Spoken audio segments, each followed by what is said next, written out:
ಐತೆ ಅವಳಿಗೆ ಬಂದು ಮಾಡ್ತೀನಿ ಬಾಳೆ. ಯಾಕೆ ಬೆಳ್ಬೆಳ್ಗೆ ಬರ್ಲಿಟ್ಕೊಂಡು ಹಿಂಗ್ ಹೋಗ್ತದ್ಯಾ? ಅದು ಹಿಂಗ್ ರವ ರವ ರವ ಅಂತ ಉರ್ಕೊಂಡು. ಇದ್ದಾಳಲ್ಲಪ್ಪ ನಿಮ್ಮ ಅಣ್ಣನ ಹೆಂಡತಿ ಬಿತ್ರಿ ಬಿನ್ನಾಣ್ ಗೀತಿ, ಅವಳಿಗೆ ಒಂಚೂರು ಹೋಗಿ ಬರ್ಲು ಸೇವೆ ಮಾಡ್ಬರಂತ ಹೋಯ್ತಾ ಇದ್ದೀನಿ. ಯಾಕೆ ನಿಮ್ಮ ಅಣ್ಣನ ಹೆಂಡತಿಗೆ ದಿನಕ್ಕೆ ಒಂದ್ಕಿತ ನನ್ ಬಗ್ಗೆ ಮತ್ತೆ ನನ್ನ ಸಂಸ್ಕಾರದ ಬಗ್ಗೆ ಮಾತಾಡ್ಲಿಲ್ಲ ಅಂದ್ರೆ ಎಲ್ಲಾದ್ರೂ ಕದಂಗ ಆಯ್ತದ. ನಮ್ಮ ಹೊಲಕ್ಕೆ ಎಮ್ಮೆ ಬಿಟ್ಬಿಟ್ಟು ಜೋಳ ತಿನ್ಸದಲ್ದಲೆ 2 ತೆಂಗಿನ ಗಿಡನೂ ತಿನ್ಸವಳೆ. ಆಮೇಲೆ ಆ ಮಹಾದೇವಿ ಹತ್ರ ಹೋಗ್ಬಿಟ್ಟು ನನ್ ಬಗ್ಗೆನೇ ಪಿಟ್ಟಿಂಗ್ ಇಟ್ಟವಳೆ.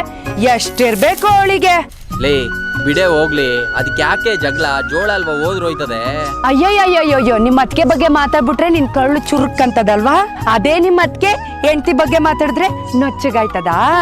ಲೇ ಯಾರೇ ನಿನ್ಗೆ ಅವೆಲ್ಲ ತಂದೇಳವ್ರು?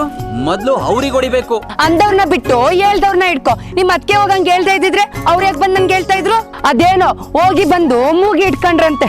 ಲೇ ಹೋಗ್ಲಿ ಬಿಡೆ, ನಮ್ಮ ಅಣ್ಣ ಅದಕ್ಕೆ ನಮ್ಮ ಮನೆಗೆ ದೊಡ್ಡವರು.